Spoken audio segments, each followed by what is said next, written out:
महाराष्ट्र क्रांती news, आवाज सर्वसामान्यांचा। नाशिक पंचवटीच्या व्यक्तीचा मृत्यू गळफास घेतल्याचा प्राथमिक संशय। पंचवटी परिसरातील हरिओम नगर भागात 41 वर्षीय व्यक्तीचा मृत्यू झाल्याची घटना समोर आली आहे। समाधान भास्कर पांगारे असे मृत व्यक्तीचे नाव असून त्यांनी राहत्या घरी गळफास घेतल्याचा प्राथमिक अंदाज पोलिसांनी नोंदवलाय। या घटनेची नोंद पंचवटी पोलीस ठाण्यात अकस्मात मृत्यू म्हणून करण्यात आली आहे। पोलिसांच्या नोंदीनुसार दिनांक 7 ऑगस्ट रोजी रात्रीच्या सुमारास समाधान पांगारे हे राहत्या घरी बेशुद्ध अवस्थेत आढळून आले।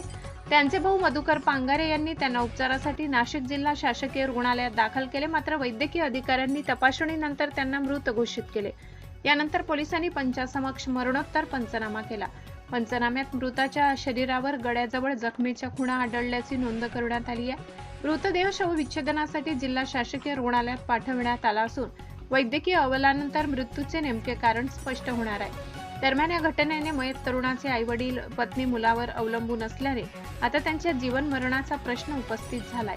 या प्रकरणी पंचवटी पोलीस ठाण्यात अकस्मात मृत्यूची नोंद करण्यात आली असून पोलीस पुढील तपास करीत आहेत। महाराष्ट्र क्रांती न्यूज साठी वृत्त संकलन विभाग, नाशिक।